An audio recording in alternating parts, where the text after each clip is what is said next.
Welcome back to the DCG podcast with your host, this guy, and that guy. We are... My intro in The Last of Us was so much better. Well, I don't know. Was it a masterpiece? Yes. All Well, right, it was at all least, right, critics. It was at least Relax. better than The Last of Us 2. Yikes. So, hey, anyway, thank you for watching the DCG podcast. We're gone. Goodbye. So, let's talk about games. Let's get into it. Brady. I thought I was that guy. Hey, that guy. Yes. What have you been playing recently? Welcome to games. It's Pokemon. As the expansion out. Yes. The Isle of Armor. Shield. Isle of Armor. Nailed it! Did Yeah, you buy the right one? I did.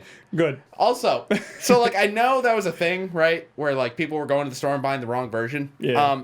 And like that's bad on Nintendo and Game Freak for doing that. Like bad. Here's the thing that makes it like really easy.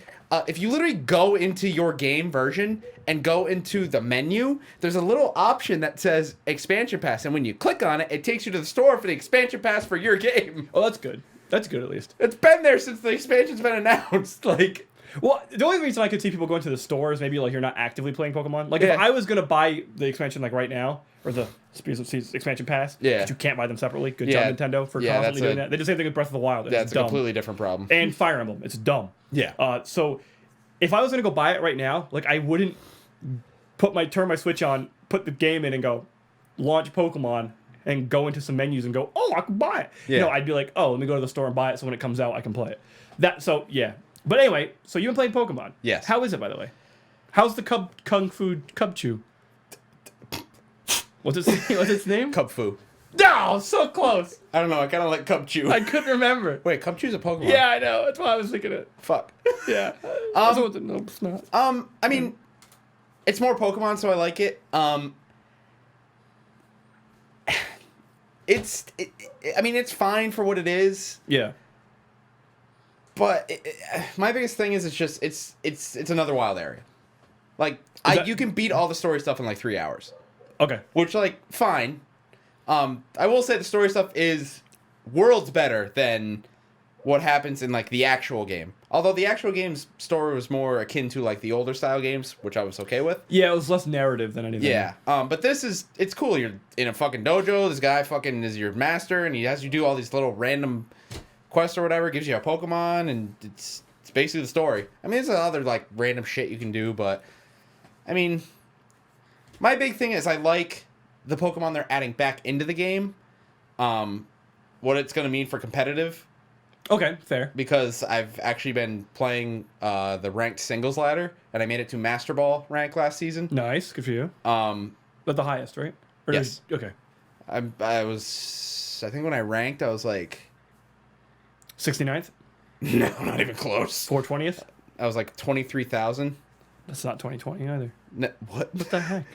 Dude, Dude, go for any meme numbers. me and Tom did it the same night. Tom ranked like in the top 3,000 or something like that, but like it's fine for what it is.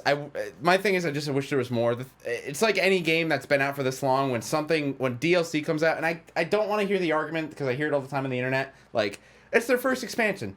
Shut up. They know how to make content. Like, give me the content. Like, is that really a thing? yeah, people are saying because there are people that don't like it. I understand why they don't like it. Yeah, sure. And people are like, well, it's their first expansion. They're learning. No, they're fucking not. What does it mean? You know what their expansions used to be called? Pokemon Emerald, Pokemon Platinum. Yeah, that's what I mean. Like, what do you mean? Pokemon Fire, like... It was bigger cost DLC. Yeah, like... Like, oh, well, the CD Projekt Red's Hearts of Stone is only one of the best DLCs ever. They're learning. No, they just happen to do more of what they were doing to make the game. But I mean, overall, it's fine. It's more Pokemon, which I'm okay with. And then... I mean, to be fair, I think it's what most people just want, right? Yeah. Like, more Pokemon. And, the other thing is I started the new Borderlands expansion last night. How was that?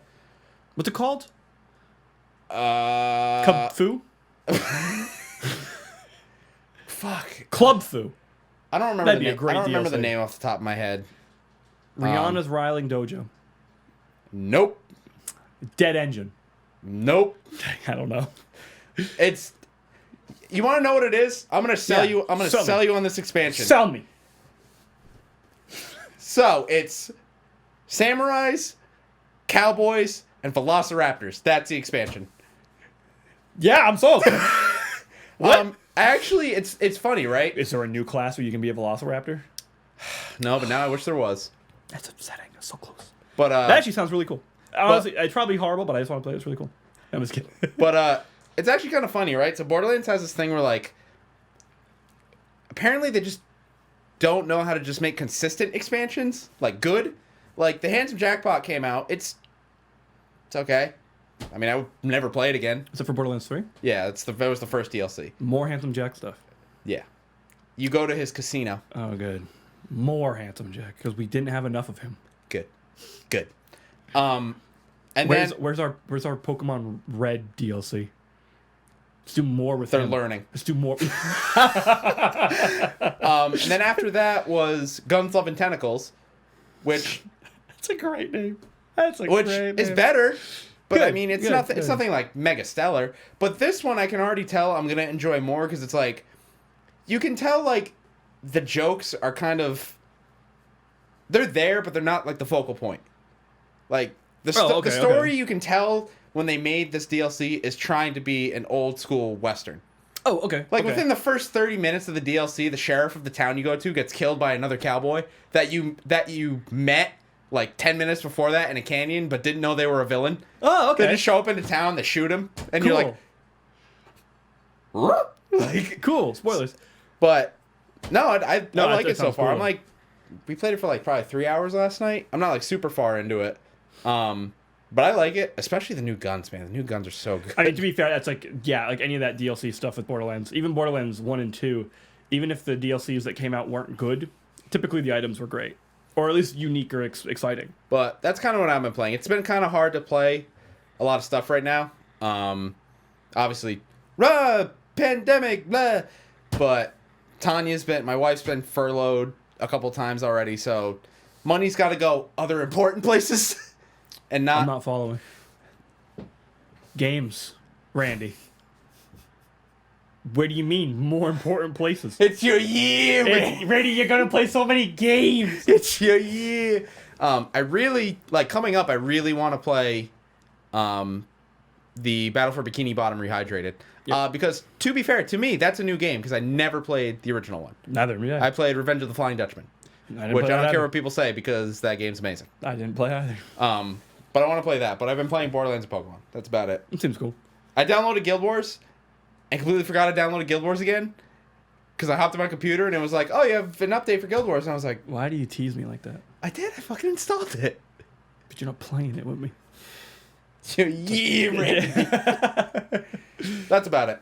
Cool. What about you, Chag? I've been playing Wow. WoW Pug Raids in Classic because I don't want to dedicate to a guild right now. Pug raids? Like pickup group raids. Oh. Okay. It's, like Classic WoW, thankfully, is like actually it's a good thing. I think rating's like mostly pretty easy. Yeah. That's been pretty nice and easy to do. Nothing exciting to say there. It's fun. Rating's WoW. great. Rating's a lot of fun. Loot is still way better in Classic than it is now in the real game. So hopefully Shadowlands is good. Not holding my breath, but I'm like hoping, but I'm not putting any blood into it, kind of thing. Like if you do great, I'm in. If you don't, okay. I've been playing that, and I poked in Guild Wars for a little bit, just because other people have been playing it as well. Besides that, I've been playing two things right now. I just started playing Journey to the Savage Planet, as we were talking about before the podcast. Just started playing that about a couple hours in, and it's hilarious. It is so funny. I was telling Randy earlier, before we started, this game has somehow learned how to make a loading bar funny and like gut-wrenchingly hilarious. It's really dumb, and I can't explain how they do it without spoiling certain things. But it's hilarious. So I really want to do something on Journey to the Savage Planet. I don't have too much more to say because I'm pretty early on. Yeah. The game is, it's kind of this like, it's very clearly Metroid Prime inspired. I'm in. In the way you explore the world. Yeah, it's very much like you go find a thing, you upgrade to this piece, which allows you to go to a place that you couldn't prior, and kind of I don't want to say the backtracking, but the unlocking the ability to go into places you think you can go or maybe stumble upon or whatever is definitely there, like a Metroid game. It's clearly got the 3D inspiration from Prime. Even some of the items and the weapons and the abilities and stuff are clearly Prime inspired. Hell, out the gate you get a scan visor to like scan all the elements of the map, and the AI that you have. Oh, okay, I was thinking this the whole entire time I was playing it.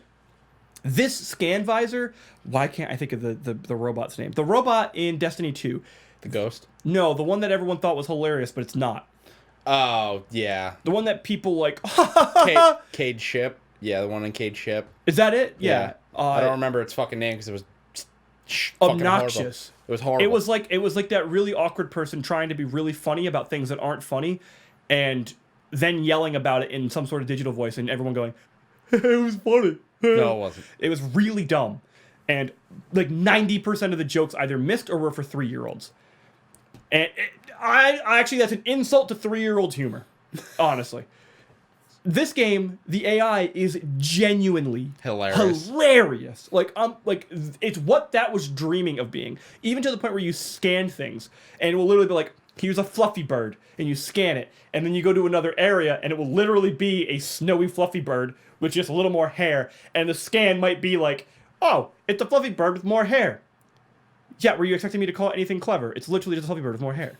And like there are moments where like it baits you with anticipation. Like you expect something, and it just boop. Subversion of expectation is like the key to this game. It's genuinely really funny, and the gameplay is pretty solid. It's a little floaty.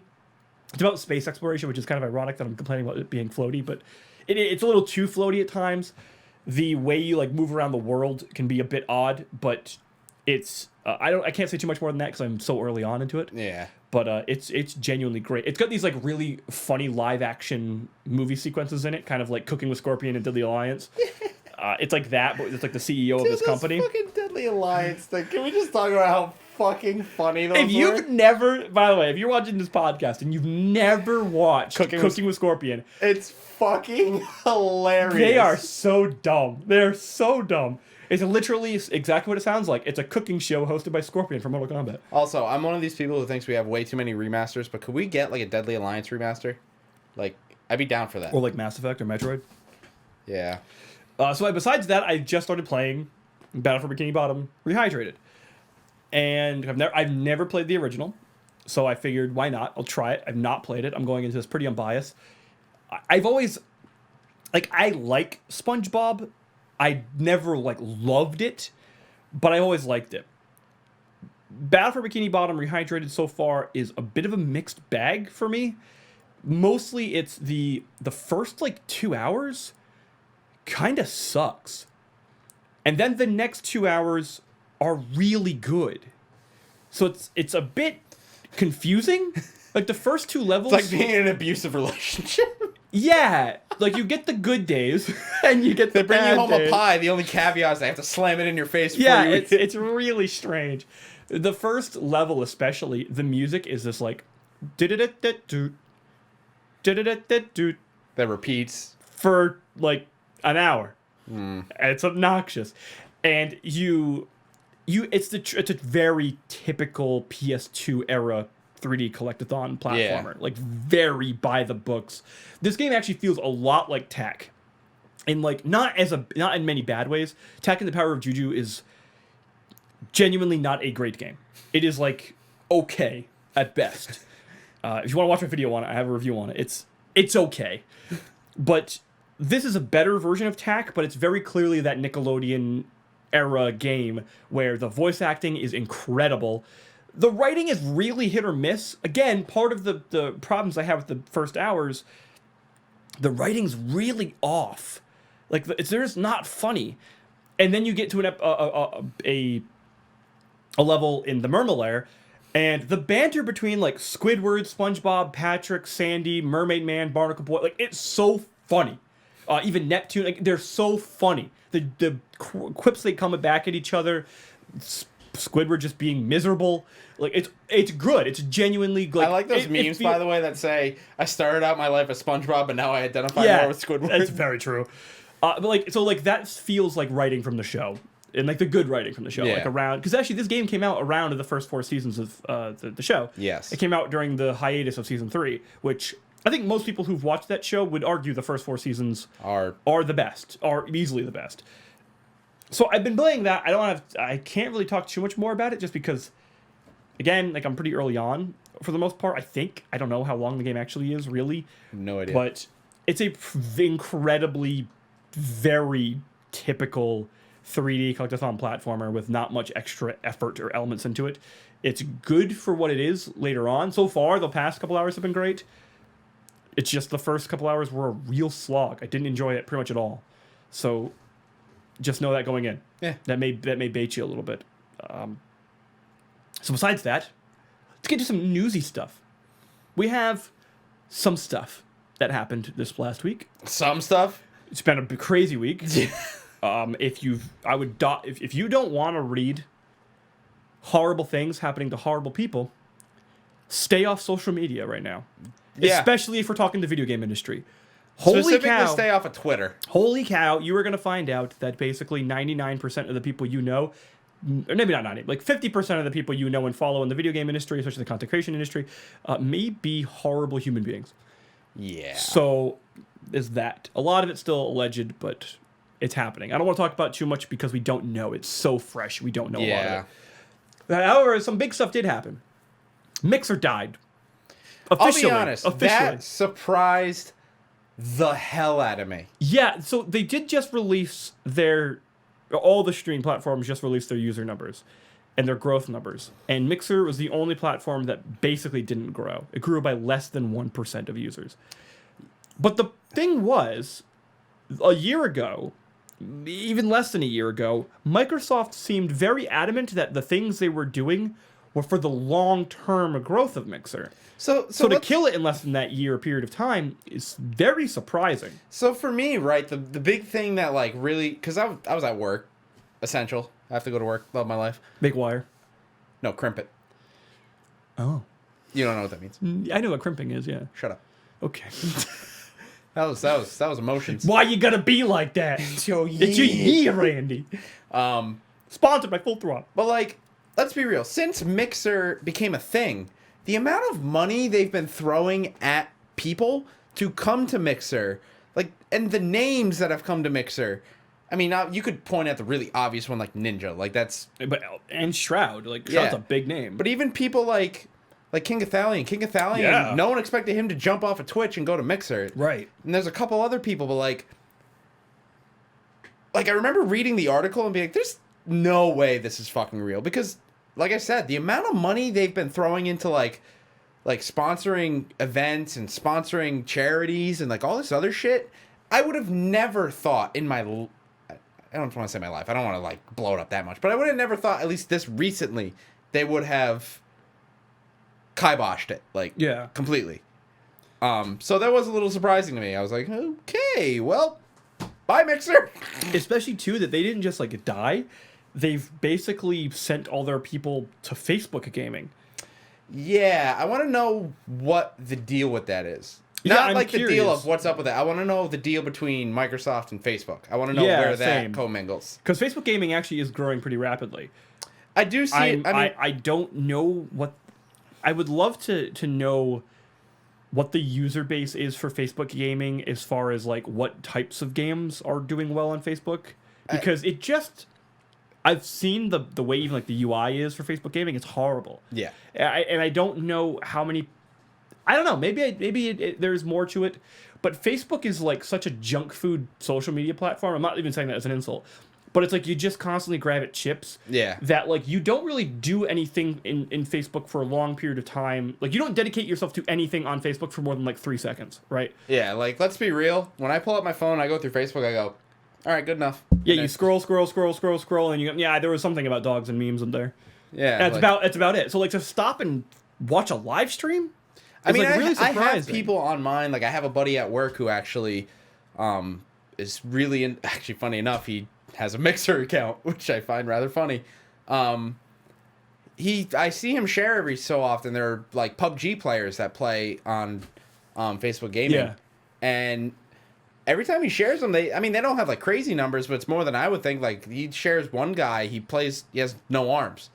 Plays with nubs. It's awesome. He's amazing, and he has like 1,100 people watching him at a time. That's awesome. That's really good. Again, to be fair, that's actually really good. Yeah, like, and then a couple other people, it's like he got 200 people watching, 300 people, which again isn't crazy numbers, but it's more than I would have thought. That's like full-time numbers, though. Yeah. Yeah. So my thing is, I just want to know what the correlation is between what Microsoft and Mixer and Facebook Gaming mean to each other, with the initial reaction being, okay, well, we're going to send you to Facebook Gaming. Yeah, or was it literally just Facebook going, here's a couple bucks, point them here? Yeah, it could be that simple. That. Yeah, I mean, it could have been just that. Because I think the thing right now is, so part of the argument is like, well, why don't some of these guys go back to Twitch? I think some of them can't. Some are. Some are. So the one thing that did happen from this too, by the way, so like Ninja, King Ithalian, Shroud, those people's platform requirement is gone. Like, it's up. They can do what they want now again. If they want to go to Twitch, they can go to Twitch. YouTube, Facebook. Like, they can go whatever they want. It's more of a, which one is the best for them now? Yeah. It's Twitch. We're talking from a monetary perspective. These people are already big. It's Twitch. Yeah. It's funny, right? Because, I mean, I only bring up King Italian because I mean, I say ex-Destiny player, but I mean, I guarantee if something good came out, I'd at least try it. But, like, I started watching King Italian because of Destiny or whatever. But I like watching him play, like, Sea of Thieves and other shit. Yeah. And since he went to Mixer, he's very... I mean, he's also been... part of the reason I like him, he's very vocal. Like, even when he was on Twitch, he would criticize the shit out of Twitch, not because he could, but because it is his platform to express himself. He cares about it. And he wanted Twitch and was hoping he could build himself up enough to give Twitch these ideas and hopefully help other creators coax Twitch to doing these things that benefit the content creation. And obviously it wasn't working, which is why he went to Mixer. Right. And now that he's leaving Mixer, he's already announced he's going, and he said he wants to help build the Facebook gaming platform. And he's also been very vocal about he does not want to go back to Twitch. And I kind of want to know why. And it might just be as simple as they don't do things that he wants. He could just disagree. He has the thing is, it's nice about someone like him is he has the platform or the audience to go wherever he wants. Yeah, and people will follow. A good him. chunk of his audience. Even will follow. If not everyone follows at once, they'll trickle in. It's also a good yeah. The thing, Twitch right now is in a pretty odd spot in general as far as like the way they handle their stuff. Yeah, there's a bad thing that comes from Mixer dying. Competition against Twitch. Yes, we can meme and joke about the fact that Mixer wasn't good anyway, but the reality is the sheer presence of another platform, especially one hosted by Microsoft, a massive company, puts competition against Twitch, which makes Twitch have to play ball, basically. Facebook Gaming, thankfully, is still doing that. YouTube needs to do something more. Like, YouTube Gaming is doing well. Go find it for me, by the way. Like, it's obnoxiously hidden.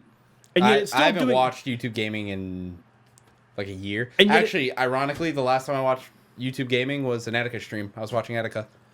That's really sad. Yeah, that is.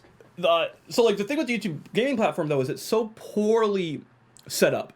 But YouTube has something the other two... Well, actually, YouTube has something specifically Twitch doesn't have.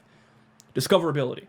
Yeah. Does Twitch need the one thing they need to focus on more than anything right now is discoverability for new content creators. Twitch is still, without even close competition, the fastest growing of the streaming platforms, which means more people are watching. It means more people are going to want to create, and if you can get more people who create good content and get discovered and do it more often and full time and create their own little community of competition and innovate and do better, more people will come over to watch.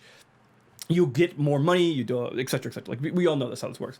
So the discoverability, though, is such a critical piece because Twitch, basically the way it works is you go on Twitch and you have a couple options. You pick a time slot for a particular game that no one is playing during, and you just don't leave it. Yeah. Or you get found on YouTube, Instagram, Twitter, TikTok, whatever, and then you make a Twitch channel after you've already had an established audience, because trying to make one on Twitch is easily the hardest. So, perfect example. I've actually been watching him recently. Remember Jake the Viking from Mr. Beast? Yeah. He is no longer with Mr. Beast, started his own YouTube channel, and now he's doing Twitch, and he's doing great on both. Right. So, it is kind of playing that game. It's a lot of it is easier when you have an already existing platform, whether it be somewhere else. Because people will follow you to whatever you say. Hey, I'm streaming on this, and people will go to that. Like, Twitch's problem is there's no the way things are presented to the viewer is horrible compared to something like YouTube, which means you're not going to discover like lower people, like the way. So just because like they look for like commonalities in game or whatever, but they don't show you like a variety of people in, say, like that gaming sphere or that game sphere in like on Twitch. So like on YouTube, if you look up a bunch of stuff, say on Destiny, for example, like you brought it up, if you look up a bunch of stuff on Destiny 2, eventually YouTube is going to recommend people on your suggested feed or whatever of people who aren't big names, but have made quality content to where maybe their watch time is high, or maybe they're getting a lot of views all of a sudden, so they're going to suggest it to you, and now you've discovered someone new. The fact that even like Twitch doesn't have like a clips or a video way of doing things like reliably. Weren't they developing something? Yeah, years ago. And they put it even in beta, and it was like really bad, but then they just threw it away. Like they have a clips system and no nice way to like save them or put them together or to be able to upload edited videos. If you do that and have some sort of discoverability to it, you're doing well. Because here's the thing, Twitch may be the fastest growing streaming platform, but YouTube, even just the gaming side of YouTube, makes Twitch look pathetic in size. It's actually absurd. The numbers aren't even close. Yeah. We're talking like 80% of gaming users spend their time, like 80% of their time on YouTube versus Twitch. That's huge. Because here's what happens with Twitch. You go on Twitch, you don't find a stream you want instantly because the 2 people that you subscribe to or the 5 people you subscribe to aren't streaming. You go to YouTube. Right? Like, it happens. I do it constantly. Happens. Twitch needs to do something to keep people there. And Mixer's presence being there could have done it.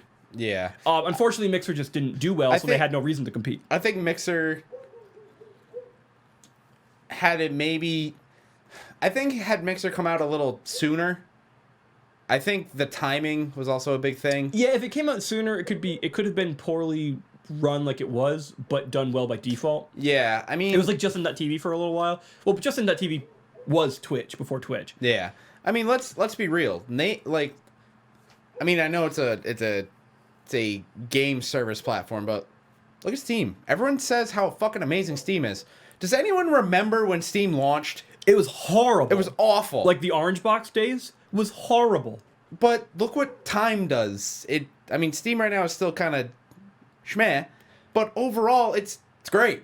Yeah, I think Mixer, unfortunately, just whatever lifeblood Microsoft was trying to put into it just wasn't enough to get it to where it needed to be. I think my biggest issue with Mixer wasn't even necessarily like interactivity or your suggested feed or the way they did their like donations. All that was fine. I think the biggest problem was their architecture, because no matter what stream I watch, how many viewers that streamer had, if they were a sponsored streamer, the streams look horrible. They always looked worse than Twitch. That is true. They look like I could put. Let's say I watched Ninja a couple times. I watched Ninja at 1080p 60 frames at source, and it still looked like garbage. Yeah. And I was like, yeah, it's like how? Okay.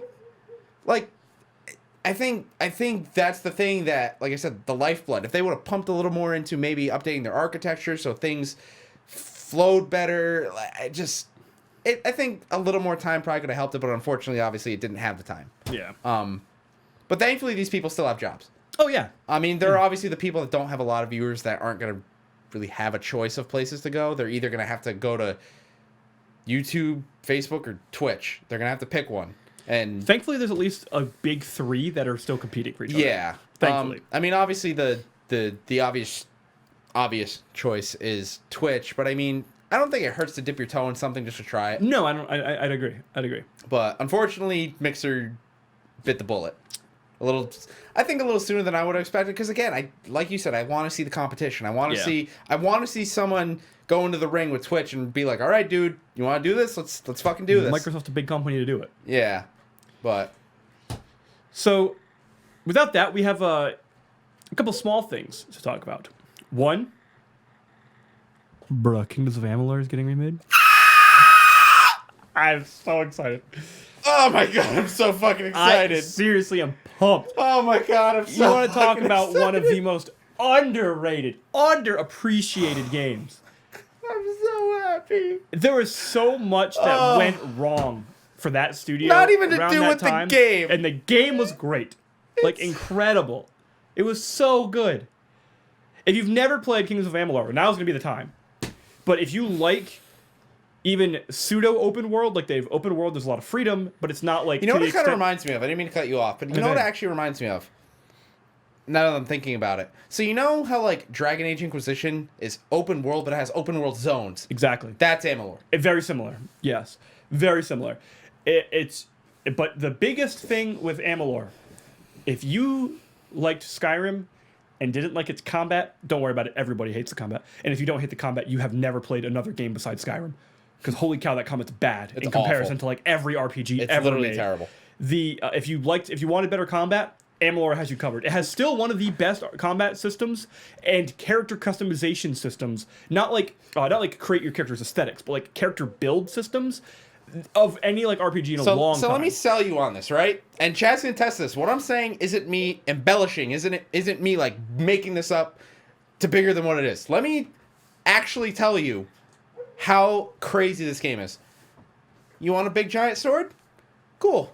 You got one. You want to fucking deal poison damage every time you hit somebody? You can do that. Let's say you don't want to use your sword all the time. Let's say you want, I don't know, some chakrams. You know, throw them at people. Oh, you want them to freeze people as soon as they hit them? Okay, we can do that. Oh, you also want them to chain lightning between people? Oh, we can do that too. Oh, you also want your fucking sword to shoot fireballs? Yeah, we can do that too. Like, it's really crazy. It's retarded. Like, it's insane. It's genuinely insane.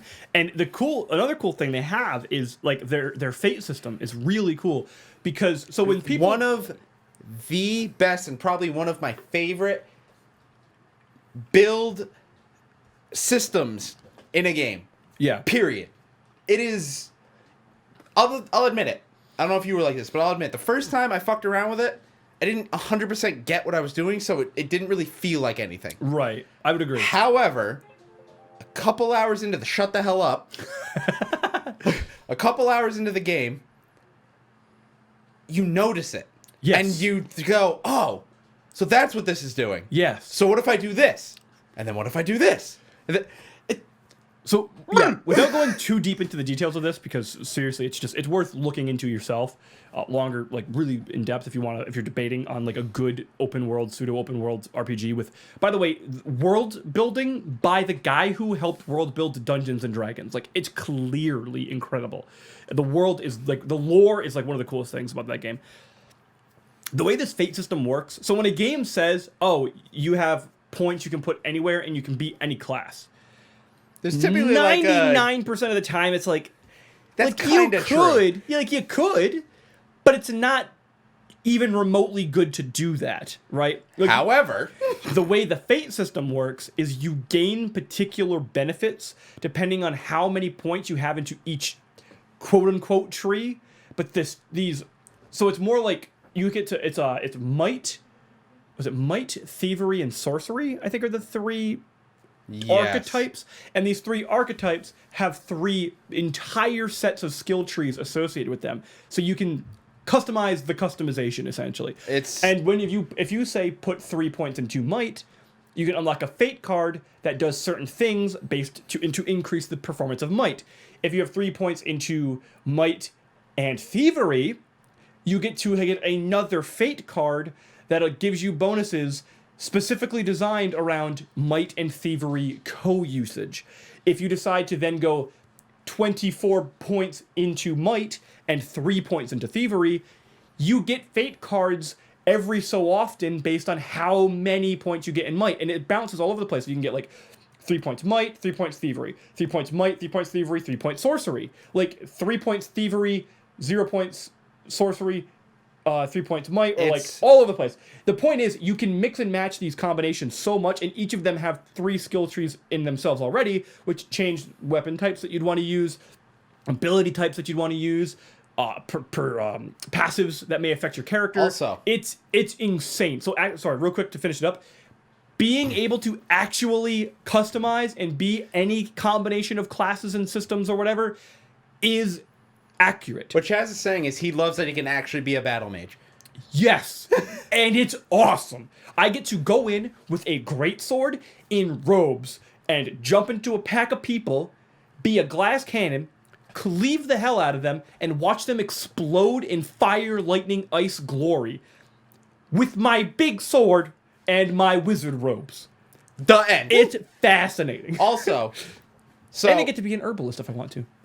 that's fair. Or enchanter, or runecrafter. There's a full system of crafting professions, almost like straight out of an MMO.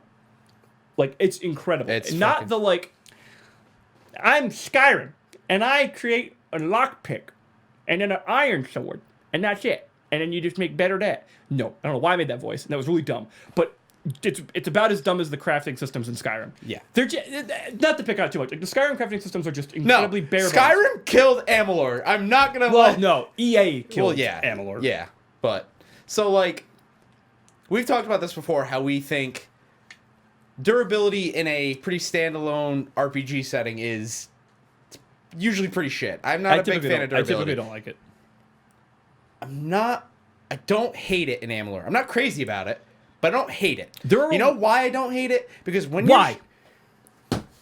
Tell me. Who are you yelling at? You. I'm just talking. Tell me. Okay, sick.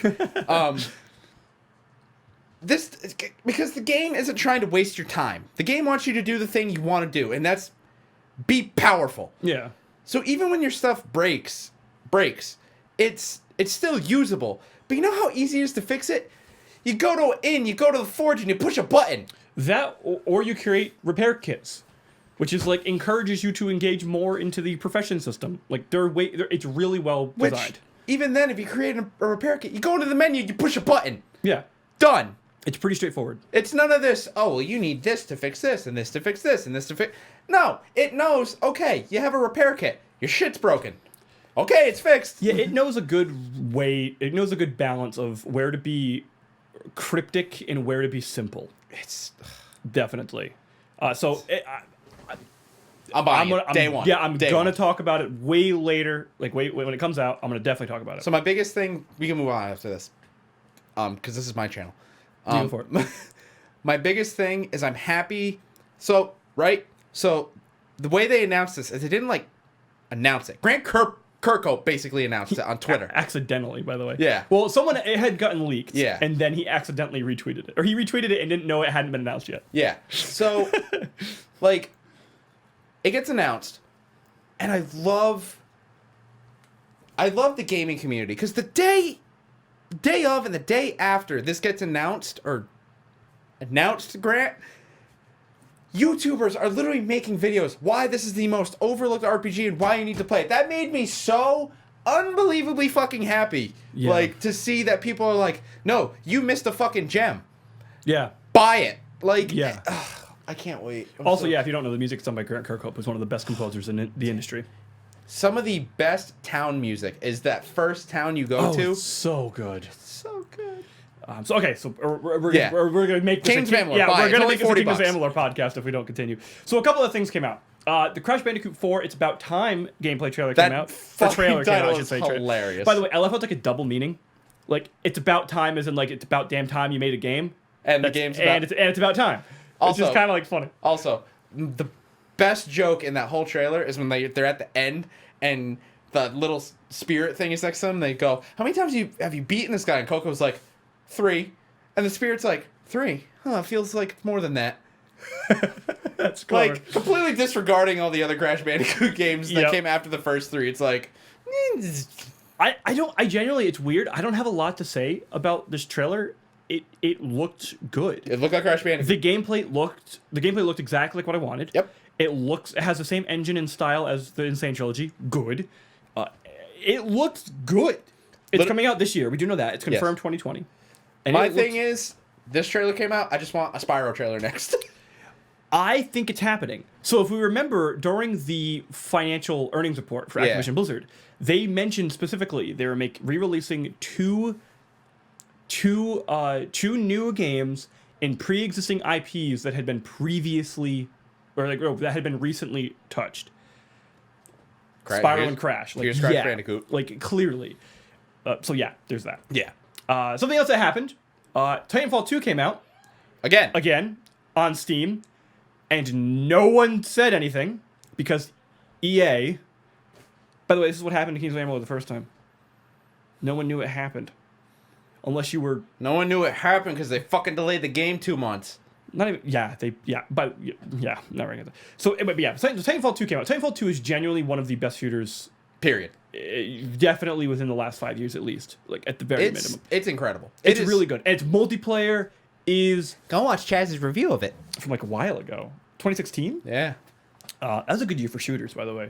Doom, Overwatch, and Titanfall 2. That was a good year. That was like fucking great year. Its multiplayer is great. If you like Apex, welcome to where the gameplay came from. Because Apex Legends is like Titanfall 2 without mechs. Yes, we have mechs, and yes, they're incredible. Also, they're not imbalanced. Like, being a pilot, like, not in a mech, being a regular person, seeing a mech, yes, a part of you goes, I need to get out of here. And another part of you goes, but that guy's a big lumbering doof. So I also have some advantages. There's a really great competition between them. They each have advantages against each other. That's the cool part. It's like a rock, paper, scissors relationship between two things. Yeah. Being a pilot and being a Titan gives you massive advantages against each other. It's really cool. And those class-based systems, the character customization and class customization is like really, really well done. And no one said a thing. And yet, thankfully, it's still doing well. I mean, last time I checked, it had, on Steam, since its release, it's had pretty consistently 10,000 concurrent players, which, again, isn't like crazy numbers, but it's good. For a 4-year-old game, that's good. Yeah, like, people are playing it. That's actually, for a 4-year-old game, that's really good. So, I'm happy.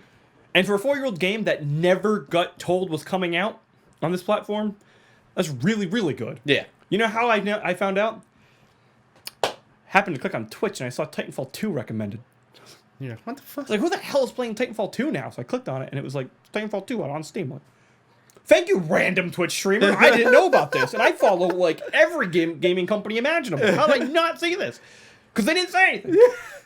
So it's out. If you've never played Titanfall 2, it's seriously worth it. And the single player, by the way, genuinely incredible. Has one of the best levels I've ever played in a shooter, period. The time one? Mm-hmm. Yes, it's so good. Also, one of the greatest companions. Yes! Screw Elizabeth. Okay, I take that back. Elizabeth in Bioshock Infinite's pretty great. But Titanfall 2's got a better BT's great, yeah. So this is really random. We're kind of going to probably spitfire through some of these. This is really random. Smite is getting Avatar: The Last Airbender characters. I'm not mad Can I just say, by the way, how awesome it is? So when people were saying that like Avatar: The Last Airbender is coming back to Netflix or coming to Netflix or whatever, I was like, oh, let's see how this like gets open, because a lot of people have never watched the show who watch Netflix. People who are younger, people who are older. Whatever. It was #1 on Netflix for like 2 weeks. 2 weeks. That's insane. It was trending on Twitter every day for over a week. That doesn't happen to any show. Never mind a show that's been out for like 15 years. Maybe not that long. Maybe no, 2006. Probably, yeah, so about 15, almost 15 years. So 14 years. It's incredible. And there are so many people I've seen on Twitter who have never seen this show who are like, holy cow, how did I miss this? Me and my wife, me and my wife just rewatched it, and every time I watch that show, I'm fucking, my mind's blown. Like because here's the thing, like everyone has shows that they love and they're nostalgic about, but sometimes when you go back and watch it over and over, you're like, it just doesn't. It obviously doesn't have the same effect. Yeah, I've not had that with Avatar. I've been watching this fucking show since it came out in 2006. Like, it's still amazing. Like, and the incredible thing is that like it gets better as you get older. Genuinely, Zuko is top 5 characters in a show. Period. Yeah. He is one of the greatest. I don't even care about it's animated. He's the greatest character in a show, top 5. Easy. Yeah. Fucking easy. He is the benchmark for me when antagonistic characters come up that you can kind of tell are gonna or like anti-hero do the thing. characters, yeah. Like he's the benchmark. What sells, not sells because he gets sold pretty early on, but what's basically kind of he's great really early on. Yeah, like what kind of solidifies it is when he has that conversation with Ozai in book 3. Oh my, yeah. In the bunker. Yep, literally literally him telling him, dude, the fire. You be careful. Yeah. Yeah. Because genuinely, if you've not watched it, yeah, like it's one of the best shows you'll ever watch. Also, like I know we're getting skins in Smite. That's cool. I like anytime Avatar gets to be in anything. Can we seriously just get a good Avatar game? Like, why is that so hard? Yeah, the Korra one got just pushed out way too fast. They were given like a year. And it was made by Platinum, and like people who could have been really made like part of it's okay. It's not like an awful game. It's a great idea. It's genuinely the fundamentals are there for something really good. It's undone. It's incomplete. It's very much incomplete. So the fact that Avatar: Last Airbender though is still getting recognition for things like right now is incredible. Also to Brian and Mike, something really exciting. Hopefully is going to be exciting. We're getting the live action remakes or the live action adaptation for Netflix. They seem to be very into this. And this is being run by Netflix. Netflix's adaptations have been mostly very, very good. Yeah. So I'm hoping for the best because there are some people who do, for whatever reason, are. I'm trying to not say what I want to say. People for some reason don't like animation. Oh my god, grow over it. But dude, I can't understand that. I struggle. I don't like that thing because it's drawn. Okay. It has to feel to be a bitch. Yeah, okay. Or like the people, I don't watch that because it's anime. Are you that insecure with yourself? Like what? Or the people who are like, I don't watch. Rainy knows this. I had a college roommate who was a film major who refused to watch movies that were in black and white.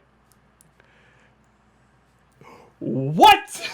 Like, are you How are you kidding going to me? skip a film? Like, how are you going to skip how are you going to be a film major and skip things like It's a Wonderful Life? Or Citizen Kane. To Kill a Mockingbird. Yeah, Miracle on 34th Street. The Day the Earth Stood Still. King Kong. One of the most influential films ever. Probably still to this day, probably the most influential film ever. Dracula, the Universal monster movies, Nosferatu, Frankenstein, keep going. Dracula, like Bride of Frankenstein, one of the best sequels ever made in film. What he refused to watch Ed Wood, a movie made recently, purposely in black and white. What, dude? But there are people. Anyways, okay, rant over. If you don't watch it, because you don't I literally watched the meltdown happen. If you don't watch it because of cartoon, I can't wait for you to edit this and just watch the meltdown. I've had someone tell me that I can't watch that. Why? It's a kids show. What do you mean it's a kids show? It's a cartoon. Okay. Do you ever watch Looney Tunes? That's not for kids. Anyway, so another cool thing that happened. We got to see some gameplay for No More Heroes 3, kind of, sort of. It happened. It was on screen. And Suda51 was being Suda51. Yeah. And blocking all of it like a jerk. It is, okay, I only wanted to bring this up. If you ever wanted to know the personality of a guy and you didn't know Suda51 during that like era where he was big, like when No More Heroes was really big and some of his other products were really big, Suda51 is a troll. 100%. And a hardcore memer before memes were really meming. He was the meme. Yeah. So when you announce... really weird about Suda51. Did you see that 13's being remade? No. I never got to play 13. Neither did I. I remember seeing it on fucking... what is it? Tech of the Show? No. It was on Cheat. I saw it on Cheat. And I was like, that looks wild. It does. It looks pretty cool. But I saw a trailer for it the other day. They were making 13. Maybe I'll try that out. So the way they did this was he was talking during... So they had the New Game Plus Expo, which was like mostly a Japanese gaming development-based thing, which actually had a lot of cool stuff in it. But he opened the show by talking about games he hadn't been playing or hadn't finished and games he wants to continue playing. And during the entire time he's doing this, there's No More Heroes gameplay happening in the background. like No More Heroes 3 gameplay. Like, not even acknowledging. Never once acknowledged it, and then it ended. And then it moved on to the next thing. And everyone was probably like, yeah, they're like, whoa, go back, go back. So he's a bit of a troll. He did say he hasn't finished Mario Odyssey, and he's working on it, though. So we'll get that. He'll finish Odyssey soon enough. But from this, we also had some of the next things we had, which was not that yet. But from the New Games Plus Expo, we had 2 unfortunate, sad things, but cool things that will still happen at some point. Tales of Arise. Yeah. Unfortunately, got delayed until 2021, which is supposed to be out this year. All right, new Tales game, I'm in. Yeah. That game's had a great series. To be fair, track record. I'm not like too mad about it because I would like Tales to kind of break the trend of. It almost feels like every year since since Vesperia. And this one is very different in style, clearly. Actually, it looks cool as hell. The next game also is very different in style from its traditional roots, which is Yeast 9. Yeast 9? Yeah, Yeast 9 Monstrum Vox, I think it's called. Both of these are going for like a way darker, more sinister tone. I'm in. So I'm definitely, I like them anyway, so I'll try them. But those got delayed, unfortunately, both to 2021. But we did get a couple things, not from the New Game Plus Expo, but from the last couple days. We finally got stuff on Biomutant. And yeah, you know Randy and I, we are genuinely looking forward to this game. Every time we see stuff on it, it just looks charming, fun. If you don't know what it is, maybe if I can sneak some like gameplay in here or whatever, but every time I do that, I get flagged and whatever. But it looks like a Breath of the Wild post-apocalyptic styled world where it's like not Horizon Zero Dawn style post-apocalyptic, right? Where it's not like desolate like Fallout, but like the nature is taking over kind of thing, kind of post-apocalyptic. Loot-based action adventure RPG with some pretty fun-looking nimble combat with animals that you play as little mutants, like mutated animals, and it looks funny. It looks charming. It looks crazy. The gameplay looks really good. I actually agree. I know someone in Discord posted it. I forget who it was. Said that they weren't. John. The audio design. Yeah. Genuinely good point. That is one thing that the game definitely needs to clearly fix before it comes out. Is the audio design, things just don't feel as impactful as they should. Yeah. But everything else genuinely looks really good. Now, the only caveat I have to that is I want to see in context to input that has. I want to see if it feels good to do on a controller. Fair. Because if it's not as good as a controller as much as it is, audio cue wise, then yeah, there is kind of a disconnect there. Fair. But when did the first Biomutant trailer come out? It was 2017, 2018? It was 2018, I think. We were still doing the original podcast videos. I remember that. Yeah, 2018. Because we stopped doing it like near the beginning of 2018. Yeah. And no, it was E3 2018. Yeah. Yeah, okay. Yeah, I remember that because it was part of our E3 video. Yeah. But yeah, ever since that first trailer, I remember seeing it and being like, man, what the flying fuck is this video game? It looks cool. And it still looks cool. You know what sells me? I might take this back because I actually don't think it's them. No, yeah, it is THQ Nordic. Is it THQ Nordic? Yeah, we're going to find out. I'm even thinking of a different game off the top of my head, but yes, yeah, THQ Nordic. They've actually been though on a great trend. THQ Nordic has. I bought Darksiders Genesis, by the way. If you want to play at some point, just random thought, random comment. Fuck, now I have to get it. Yeah, random comment. Anyway, but yeah, so it looks pretty cool. The downside, unfortunate but also good in a way, is the release date is when they feel comfortable. That's literally like the words they used was. Yeah.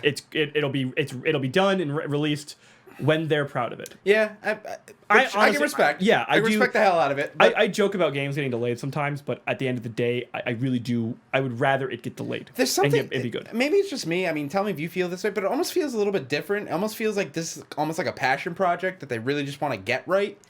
Yeah, in a weird way, and I don't mean this in a bad way. I don't know who the market is for Biomutant.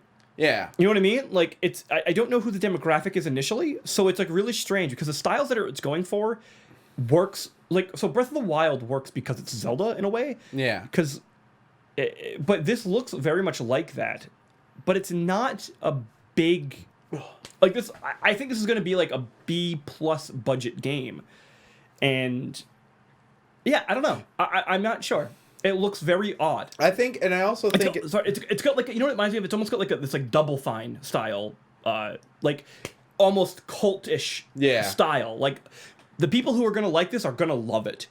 And it's not going to be as many people as I think you and I or somebody like would hope. Yeah. But I think they know that. Like THQ Nordic has kind of done what like Devolver Digital, they're doing what Devolver Digital has done. They have hit this niche of really interesting things that like a great subset of people love. And Devolver Digital is just running wild with that. Well, because they're just like, all right, well... I feel like they just have a batshit crazy dartboard at their office. They're like, all right, we're going to throw this dart and whatever game it lands on, we're going to try to make it. All right, my friend Pedro. All right, let's get to it. Kitana Zero, one of the best games of last year.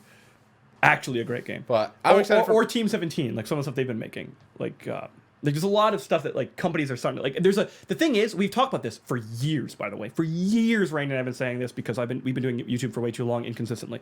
But we've talked about the fact that like... There is a massive market between AAA and indie, or really low budget indie, or really low budget published games. There's a massive gap between them that isn't filled, that is starting to get kind of filled. Like $40 releases are starting to creep in, like these budget titles, and they're doing insanely well. The biggest one that I can think of in recent years is Hellblade: Senua's Sacrifice. Like one of the best games of that year, one of the best games of this generation, and it's one of the most beloved games. Not even just like quality-wise, but people adore it, and it's huge. And yet it was a $30 or $40 budget title. I think when it came out, it was 40. I think it's down to 20 now. But like it came out in the budget range, and it was like a solid 8-hour game. A Plague's Tale came out. Oh, it is the Plague's Tale. Yeah, came out as a $40 game. Another great example of that. There was one I just bought. Why am I not remembering it? Was Bloodstained? Bloodstained was 40, right, when it came out? Yeah. Like there are a ton of these games that are starting to hit, and they're doing insanely well. And I think if THQ Nordic can land that, they're golden. Because if you can get yourself there, you get yourself into the massive gaming market from both sides. Because there are people who want more than indie titles, and there are people who want less than AAA. Mm-hmm. Myself included. I want the whole spectrum. I want to be able to enjoy a video game no matter what it wants to be. That was deep, Randy. Okay. I think that's it. I think it's all I have. Do you have anything more that you want to talk about besides Kindoms of Amalur? No. I want to talk about how my Xbox One collection is slowly growing. I mean, it's one game more than what I saw last time. One game a month. Just in time for the Series X to come out. I mean, you could play all that on the Series X. You hear that, Sony? Yeah. Anyway, all right, that's it for me. I'm good. Yeah. Thank you very much for watching. If you made it to the end here, I'm sorry. Yeah, why? Go home. Oh, you are home? Okay, good. Sorry. Go to work. Yeah, go to work. The pizza's here. Call your mom. Clean your room. So that's it. Thank you very much for watching. Bye-bye. Yeah, okay, later.